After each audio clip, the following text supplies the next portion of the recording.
पहली बात, जब तक तुम भय को मिटाना चाहोगे भय ना मिटेगा। तुम्हारे मिटाने में ही भय छिपा है। तुम न केवल भयभीत हो, तुम भय से भी भयभीत हो, इसलिए तो मिटाना चाहते हो।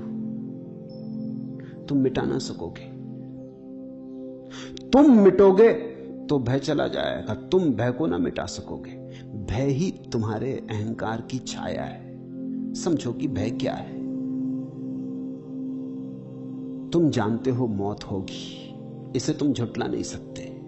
रोज कोई मरता है, हर मरने वाले में तुम्हारी ही मरने की खबर आती। जब भी कोई अर्थी निकलती तुम्हारी ही अर्थी निकलती, और जब भी कोई चिता जलती तुम्हारी ही चिता जलती। कैसे भुलाओगे? तुम जानते हो कि तुम भी मरोगे। जन्म गए तो मरोगे तो ही। ये देह तो मरण सैया पर धरी है, ये तो चढ़ी है चिता पर, ये तो तुम रोज मरते जा रहे हो। भयभीत कैसे ना होगे? ये डर तो खाएगा, ये तो घबराएगा कि मौत करीब आ रही, पता नहीं कब आ जाए, कभी भी आ जाए, किसी भी क्षण आ सकती। इस जीवन में एक ही चीज निश्चित है, मृत्यु, और तो कुछ निश्चित नहीं है। इस निश्चित मृत्यु से तुम घबराओगे कैसे ना? घबराओगे तो ही।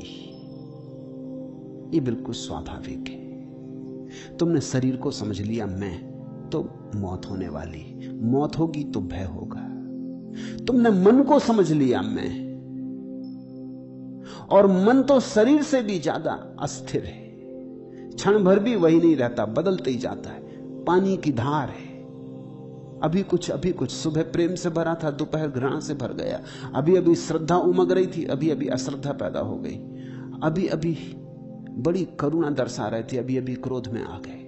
अभी जिसके लिए मरने को तैयार थे, अभी उसको मारने को तत्पर हो गए।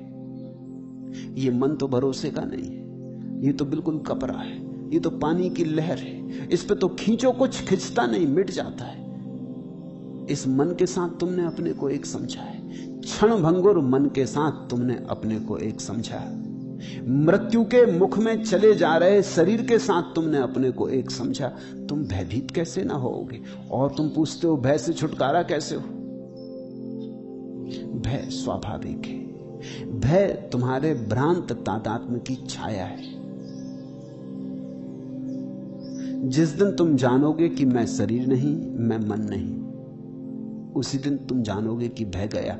लेकिन उस दिन तुम ये भी जानोगे कि मैं भी नहीं, न शरीर में हूं न मन में हूं। तब जो शेष रह जाता वहां तो मैं खोजे भी मिलता नहीं, वहां तो मैं की कोई धारणा ही नहीं बनती। मैं तो पैदा ही तादात्म्य से होता है। किसी चीज से जुड़ जाओ तो मैं पैदा होता है। शरीर से जुड़ जाओ तो मैं, मन से जुड़ जाओ तो मैं, धन से जुड़ जाओ तो मैं, धर्म से जुड़ जाओ तो मैं, कहीं भी जोड़ लो अपने को तो मैं। जब सब जोड़ छूट गए तो मैं बचता नहीं, तब भीतर रह जाता है शून्य स्वभाव। उस शून्य स्वभाव में कोई भय की रेखा भी पैदा नहीं होती।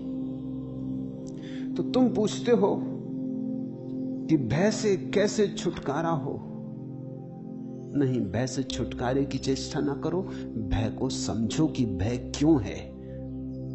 छुटकारे के तो तुम उपाय कर ही रहे हो। तो कोई भगवान के चरणों को पकड़े पड़ा है कि प्रभु बचाओ, तुम्हारी शरण आया हूं, लेकिन भय के कारण ही पड़ा है।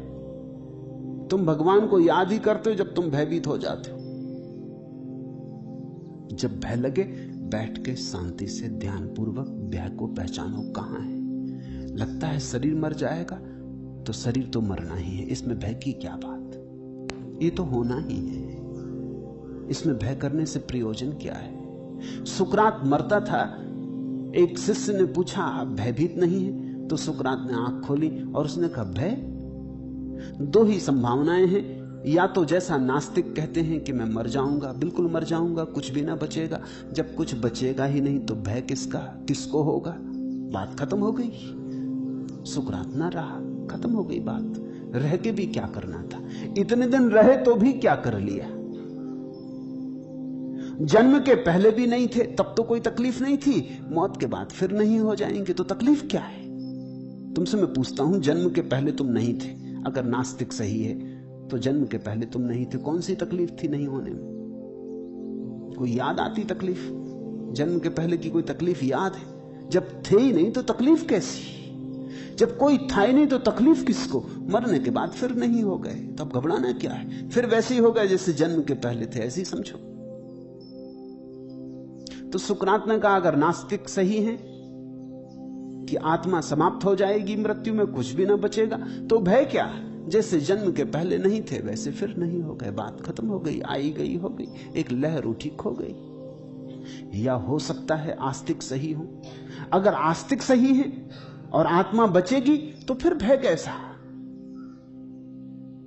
शरीर ही गया, हम तो बचे ही रहे, हम तो शरीर थे ही नहीं। तो सुकरात ने कहा दो ही संभावनाएं हैं, या तो आस्तिक सही हो या नास्तिक सही हो। और सुकरात बड़ा हिम्मत का आदमी, वो ये भी नहीं कहता कि मैं मानता हूं इसमें कौन सही है, वो कहता मुझे कुछ पता नहीं, मगर भय कैसा? दो में से कोई एक ही ठीक हो सकता।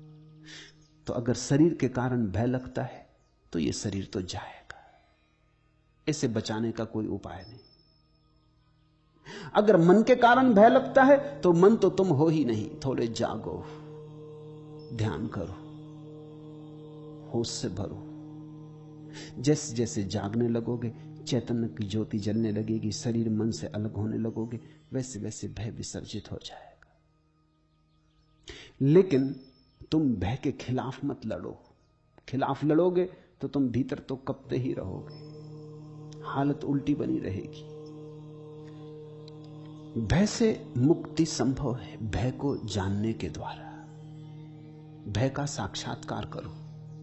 जहां भी तुम्हें लगे भय है वहां भय पर ध्यान करो, समझने की कोशिश करो क्यों है, कहां है, किस कोने में छिपा, मन के किस अचेतन में बैठा, कहां से उठता ये धुआं, क्यों उठता। भय से मुक्त होकर अपूर्व जीवन के फूल खिलते हैं। भय से दबे रहकर सब जीवन की कलियां बिन खिली रह जाती, पखड़ियां खिलती ही नहीं। भय तो जड़ कर जाता है।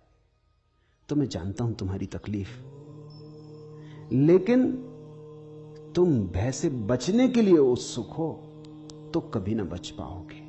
मैं तुमसे कहता हूं भय को जानो, देखो, है जीवन का हिस्सा है।